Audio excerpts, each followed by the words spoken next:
The ballot box came back with one return showing what the people want, and this drunken lush of a extreme left-wing oligarch who thinks she's above the law and thinks that she's above everybody else, and she's a wannabe tyrant. She wants to use the courts to punish and show those on the other side of the aisle, where their place is. Well, their place is where they were elected to be, honey.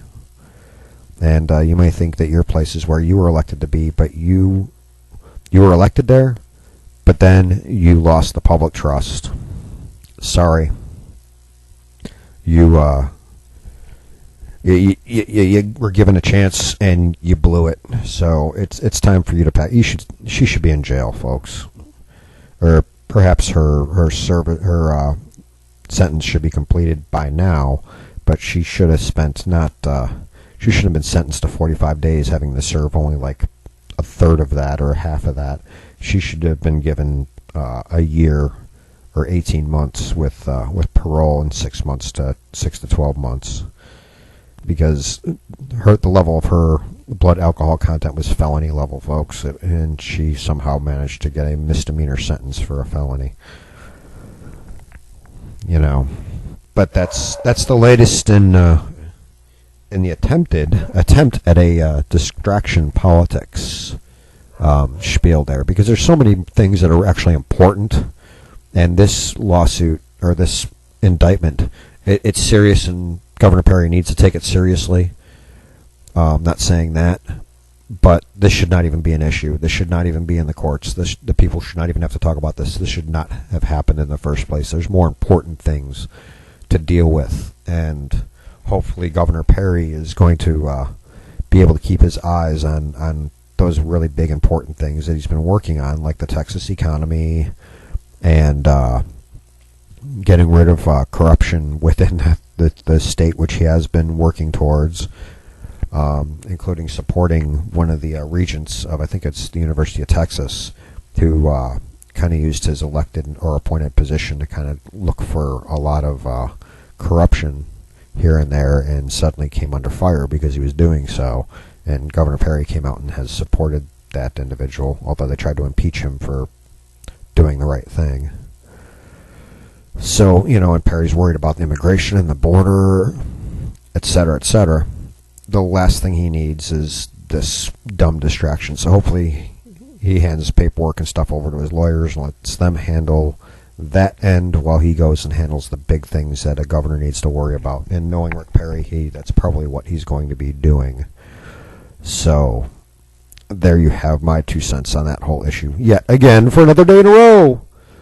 So you want to get my 2 cents on other issues? Well, guess what? Ferguson, still an issue. Ferguson, 3 autopsies now done, and they have a lot of similar things to say, but they also have some differences.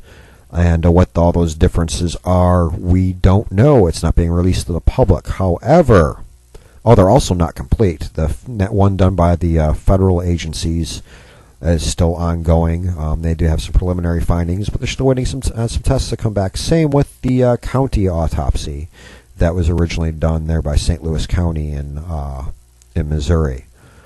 So, and they say slightly different things. And then there was the private autopsy done at the request of Michael Brown's parents that has some things that corroborate and some things that differ. So that's the only one that we've even seen the full autopsy report, and that one doesn't involve any forensics because the man doing the autopsy either didn't have access to or could not afford to or was not paid to do detailed forensics. So there you have it, folks. The only people who will see any of that stuff is the grand jury, who is convening today, who may or may not hear the evidence going forward against the police officer who shot Michael Brown. However, that police officer does have a fractured orbital socket, fractured eye socket from the altercation. So he was injured. He was seriously injured. That kind of injury could cause loss of vision and other things. Don't know if it actually has on him, but the x-rays have now been released to the public. There's a very clear fracture there. So, the police officer was injured in that altercation. Now, who threw the first blow?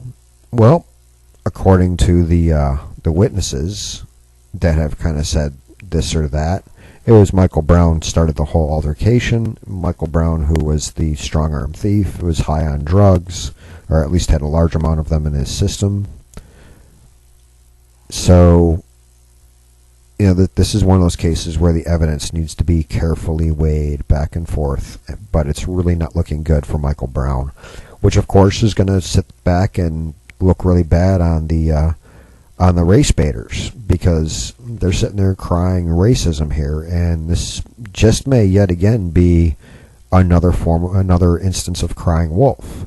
Well, they keep crying wolf and getting the public all riled up and involved in the whole debate before they know what really happened and actually see the evidence of what went on, and they jump to their conclusions. Well, they keep jumping to conclusions like this, and it's going to start looking like we have a huge racism problem. Now, there's the question. Is that what they want people to believe, or do they actually want to abolish racism? Because if you want to abolish racism, then when there is none, stop crying wolf. When you're not sure, stop crying wolf. Get the evidence. When you suspect it, list your suspicions, but state, I don't know. I suspect it. I'm waiting on the evidence. And when the evidence comes in, if it shows to be the case, then we're going to make our case about there being racism. The problem is, there was no evidence of it at the time that all these riots started. Now, last night was a lot more quiet. Most of the peaceful protesters went in and were not out at night, so there was nobody giving the innocent human shield cover for the non-protesters, the actual criminals who want to loot and throw things at police and stuff. Now, there were some bottles of urine thrown at police officers last night, and there was the largest number of arrests so far last night. However, the overall violence was a lot less. So, hopefully at least that's calming down, because you have people acting stupid. And most of those people acting stupid are kind of criminal.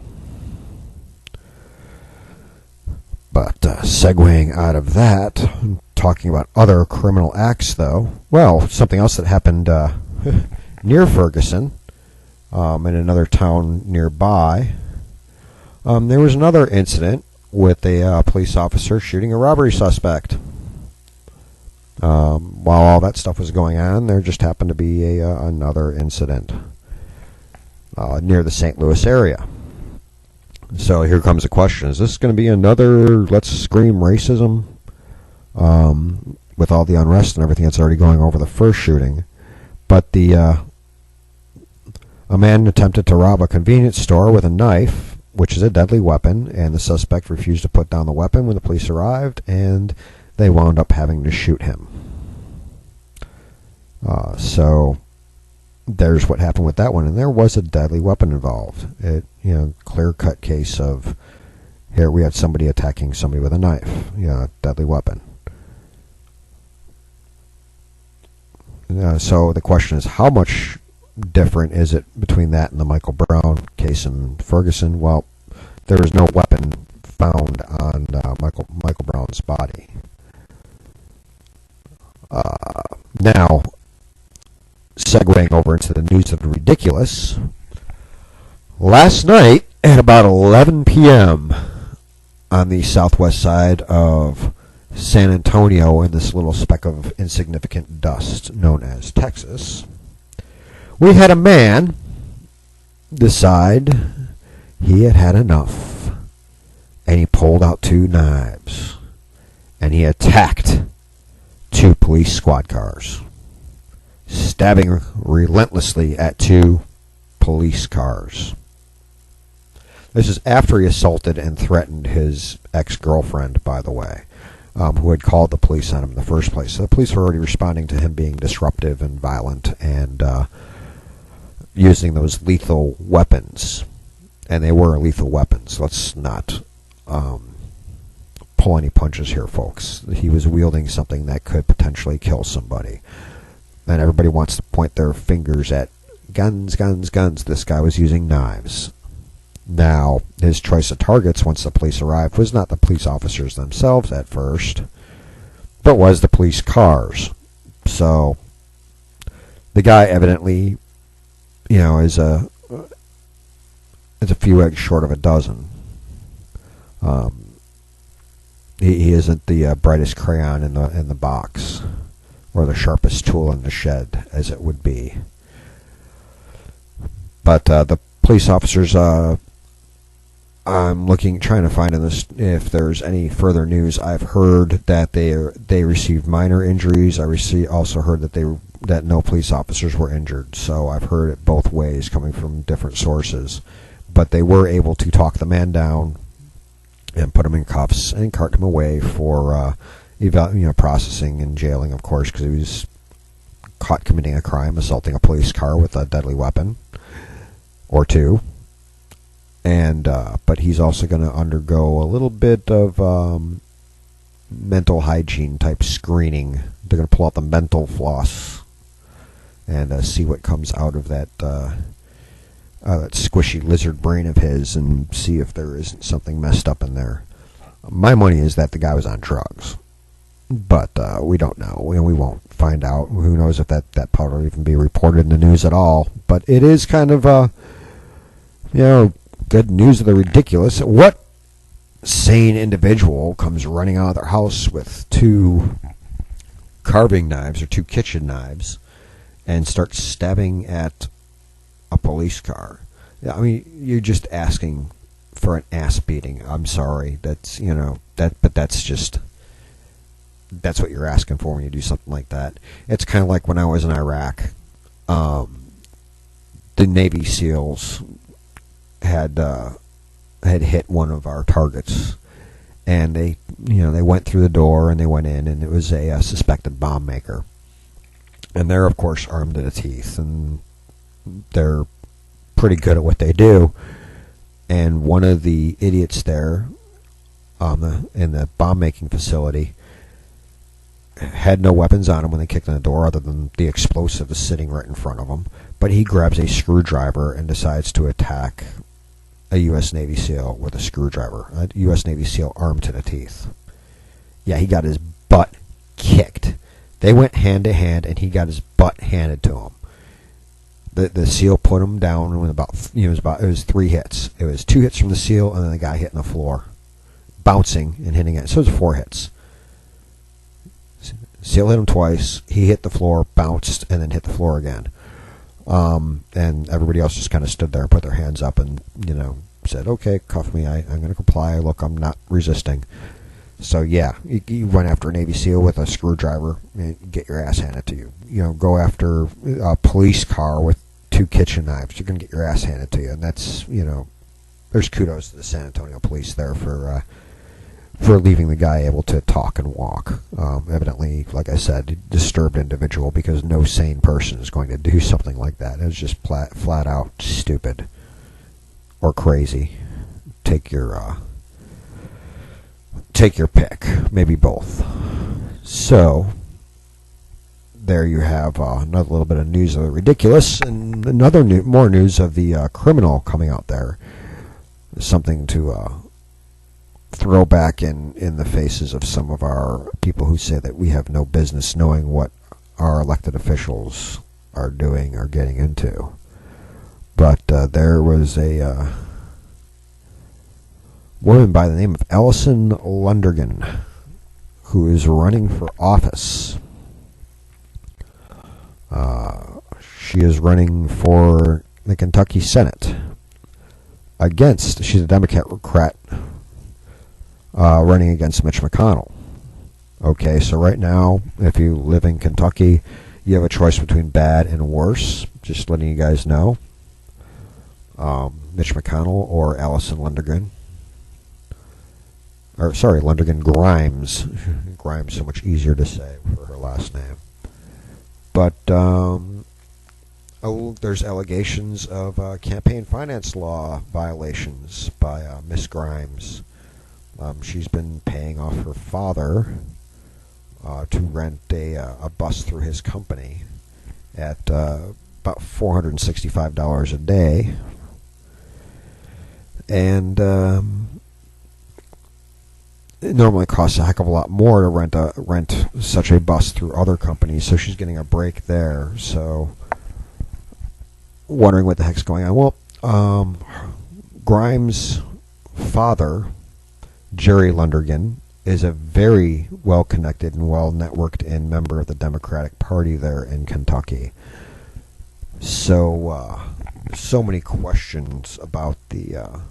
he could have just lent her the vehicle without having to actually rent it to her. So there's all kinds of questions about what's going on with the campaign financing there, and now there's a little bit of an investigation going on. But as Steve Ale questions here is whether or not they will actually see any sort of charges levied against them because they're of one party and not another. I say it shouldn't matter what party you belong to. You break the law, you face the consequences. But there you have it, folks.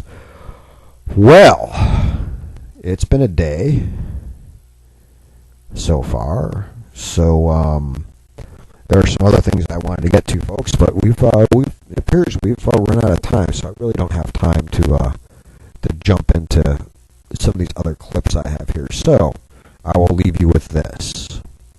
Today is Wednesday, middle of the week, hump day. If you're going to stay late for work, today is the day to do it. Better today than tomorrow, and better tomorrow than Friday. Today is the day that should be your hardest work. You've already gotten into your rhythm for the week. You've got in on Monday, found out what your tasks were. Tuesday, you kind of put out some of the fires that got in the way and got as much done as you could. Today is big productivity day. Today is a day that you get the bulk of that work done, and you'll start looking forward to that weekend, but don't look too hard at the weekend. Keep your eyes and efforts focused on the here and now so you can get done what you need to get done. Keep those priorities in order. Knock them all out. Go home. Enjoy the evening. Get back in tomorrow, roll up the sleeves, and work hard again, and get as much done as you possibly can. So that come Friday, it's just tying up the loose ends for the weekend. So halfway there, halfway to that point where you can, fully enjoy the fruits of your labors, folks. So get to it and get through it. And gotta love your life and love what you're doing. If you don't like what you're doing, at least love what you're doing it for. And that, of course, is, for all those things that come from the fruits of those labors. So I'm going to leave you with that final thought. And I'm going to just remind you, if you want to call into the show, our phone number here is 520-226-8567. And we're on live from 8 to 9 a.m. Central Time. So please call in and join us for the conversation. And with that, this is the end of our show for Wednesday, August 20th, 2014. We'll see you right back here tomorrow from 8 to 9. You all have a great day. Bye-bye.